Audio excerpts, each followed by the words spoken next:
नमस्कार दोस्तों, रेलवे की पाठशाला में आपका स्वागत है। दोस्तों आज के इस वीडियो में हम आपको बताएंगे कि जब आप रेलवे में किसी पोस्ट पर अपॉइंट होते हो तो किस प्रकार नेम नोटिंग के माध्यम से अपना ट्रांसफ़र ले सकते हैं।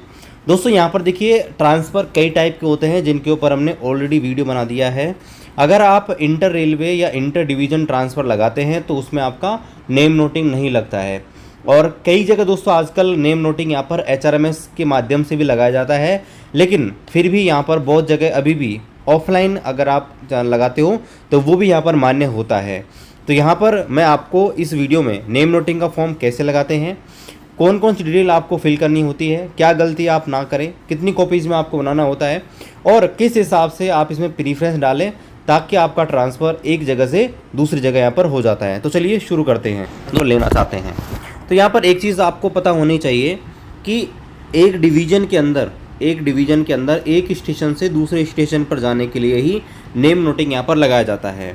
अगर आप ऑन रिक्वेस्ट लगाते हो तो वो आपका इंटर रेलवे इंटर डिवीज़न होता है, लेकिन सेम डिवीज़न में जब आप जाते हो तो आप नेम नोटिंग के माध्यम से जा सकते हैं। जैसे सपोज कीजिए मेरा अजमेर डिवीज़न है और अजमेर डिवीज़न बहुत बड़ा है, जो अजमेर से शुरू होकर उधर पालनपुर के पास करजोड़ा स्टेशन तक है, उधर उदयपुर वाली लाइन में बात करें तो वो हिम्मतनगर सेक्शन डूंगरपुर लाइन पर तक है, और इधर पुष्कर टर्मिनस तक, और इस हिसाब से ये फैला हुआ है अलग अलग सेक्शन तक। तो यहाँ पर क्या होता है कि यहाँ पर कोई कैंडिडेट होता है अपने घर के पास जाने के लिए नेम नोटिंग ट्रांसफ़र लगाता है।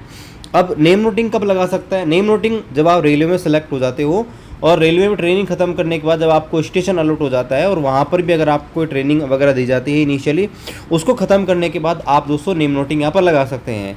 नेम नोटिंग में आपका कोई एम्प्लॉय नंबर की ज़रूरत नहीं पड़ती है, इसलिए आप शुरुआत में लगा सकते हो। देखिए इसमें सबसे पहला ऑप्शन है कर्मचारी का नाम, खुद का नाम लिख देंगे। इसके बाद आपका पिता का नाम लिख देंगे।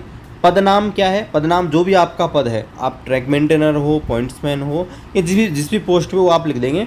और पद स्थापना का स्थान, यानी कि यहाँ पर स्टेशन आपको डालना है। यहाँ पर है पे बैंड और आपका पे ग्रेड, तो आपको पता होगा कि 1800 पे ग्रेड अपना है, और ये आपके पे बैंड भी आपको पता होना चाहिए, अलग अलग लेवल का अलग अलग यहाँ पर होता है, तो वो आप आपका डाल देंगे। इसके बाद यहाँ पर स्टेशन पर वर्तमान पद पर कार्य की तिथि, यानी कि आपने स्टेशन कितनी तारीख को यहाँ पर ज्वाइन किया है, वो डेट आपकी आ जाएगी। जन्म तिथि आपकी है वो यहाँ पर आ जाएगी।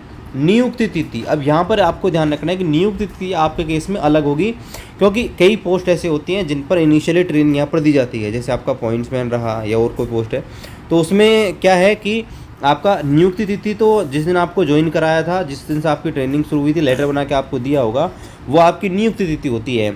लेकिन आपका स्टेशन पर जो कार्य करने की तिथि है ना, वो अलग होगी, क्योंकि आपने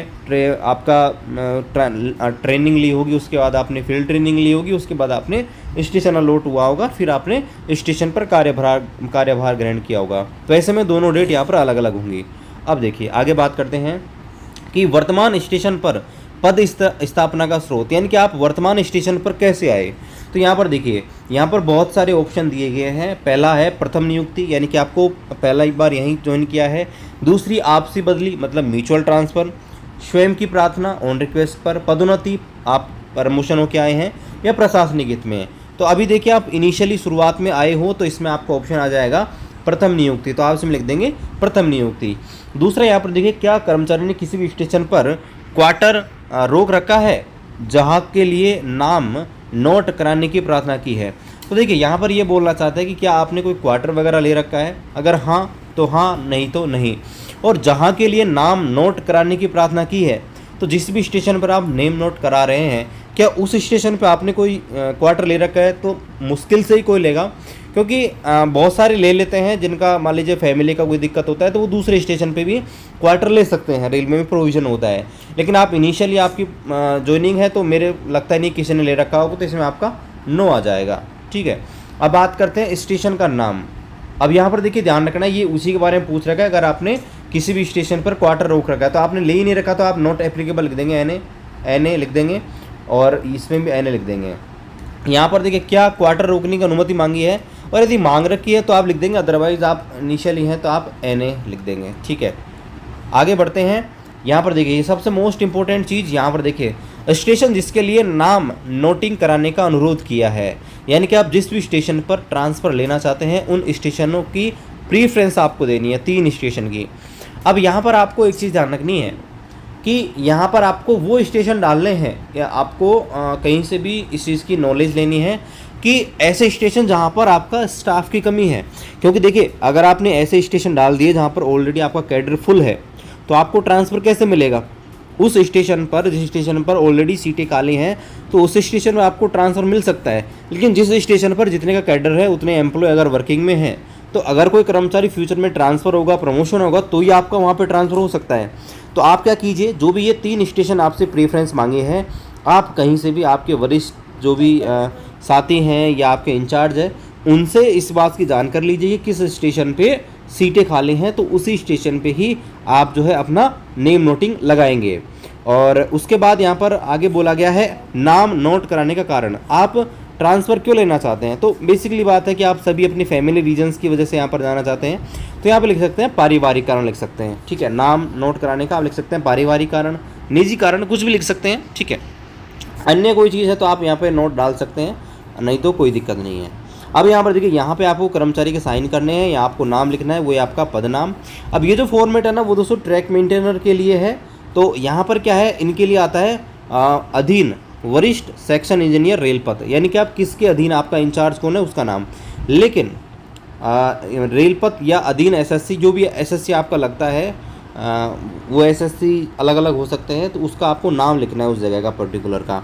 तो यहाँ पर क्या होगा दोस्तों, जैसे आप और पोस्ट में हैं, जैसे पॉइंट्समैन की पोस्ट में, तो यहाँ पर इसको काट के और यहाँ पर आपका एसएस लिखा जाता है, स्टेशन सुपरिटेंडेंट, है ना। और तो वहाँ पर आपको ये लिख देंगे। यहाँ पर देखिए, ये जो है ना, ये ऑफिशियल काम का है, ये आपका काम का नहीं है। यहाँ पर क्या होगा, जो भी आपका इंचार्ज होगा वो इस चीज़ को रखेगा, इस फाइल को। वहाँ पर क्या होता है, ये संख्या डली होती है। संख्या क्या होती है कि भाई अब से पहले कितने लोगों ने नेम नोटिंग की लगा रखी है, तो वो अपने रजिस्टर में एक इस चीज़ को मेंटेन रखता है, वहाँ पे इसकी नंबर डालेगा। आपने किस डेट को ये जो डाला है नेम नोटिंग का, वो डेट यहाँ पर लिखेगा और इसकी कॉपी भेजेगा डिवीज़न में। ठीक है, इसकी जो कॉपी है डिवीज़न में भेजेगा, या जो भी अथॉरिटी नेम नोटिंग क्लियर करती है, जहाँ पे उनकी लिस्ट बनती है प्रियोरिटी की, वहाँ पर इसको भेजेगा। नॉर्मली ये आपके जो पर्सनल डिपार्टमेंट है उसको कॉपी जाती है, और उसमें आपका सीनियर डीपीओ को ये कॉपी जाती है, और वहीं आपका मेंटेन होता है पूरा। ठीक है, और यहाँ पर आपका जो भी इंचार्ज होगा उसकी सील लगती है और उसके साइन यहाँ पर होते हैं। अब ये जो फॉर्म होता है दोस्तों, आपको नॉर्मली 3 कॉपीज़ के अंदर आपको देना होता है। 3 कॉपीज़ में आता है, 4 कॉपीज़ में, तो नॉर्मली आपको 3 कॉपीज़ में देना होता है। और एक चीज़ आप ध्यान रखिएगा, तो एक चीज़ ध्यान रखिएगा कि इसकी आप रिसीविंग जरूर लीजिएगा। देखो, रिसीविंग क्या होती है? रिसीविंग का मतलब होता है कि आपने कोई भी ट्रांसफ़र या रेलवे में, देखो रिसीविंग बहुत इंपॉर्टेंट है। आप रेलवे में कुछ भी कीजिएगा, ट्रांसफ़र रिक्वेस्ट लगाइएगा, टीए का फॉर्म भरिएगा, नाइट का फॉर्म भरिएगा, तो उसकी रिसीविंग ज़रूर लीजिएगा। रिसीविंग का मतलब होता है कि आपने वो फॉर्म दे दिया है, इस बात का प्रमाण, उस बात का प्रूफ आपके पास होना चाहिए, उसको बोलते हैं रिसीविंग। रिसीविंग क्या होता है, 3 कॉपीज़ में आप भरोगे ना, तो एक कॉपी जो आपको इंचार्ज जो है उस पर सील लगा के साइन करके वो आपको रिटर्न में दे देगा। वे इस बात का प्रमाण है कि आपने नेम नोटिंग लगा दी है। मान लीजिए भविष्य में आपसे नीचे कोई कर्मचारी है, उसने नेम नोटिंग लगा दी सेम स्टेशन की, और आपका ट्रांसफ़र नहीं होता है, तो आप सोचेंगे कि मैंने तो इससे पहले लगाई थी नेम नोटिंग, मेरा ट्रांसफ़र क्यों नहीं हुआ। तो आप उस स्थिति में क्या कर सकते हैं, दावा कर सकते हैं, अपील कर सकते हैं, लेकिन आपके पास प्रॉपर प्रूफ होना चाहिए। तो जब भी आप नेम नोटिंग लगाएं, तो नेम नोटिंग की रिसीविंग अपने साथ रखें, ताकि फ्यूचर में आपके साथ अगर कोई भी दिक्कत होती है तो आप उसके लिए अपील कर सकते हैं। तो यहाँ पर आज की इस वीडियो में मैंने आपको नाम नोटिंग या नेम नोटिंग जिसको बोलते हैं, उस पर स्थानांतरण का फॉर्म किस प्रकार से भरा जाता है, इसके बारे में आपको बताया है। इससे संबंधित आपका कोई भी डाउट है, आप कमेंट कर सकते हैं, हम जल्द ही रिप्लाई देने की कोशिश करेंगे। बाकी मिलते हैं आपसे अगली वीडियो में, तब तक जय हिंद, वंदे मातरम।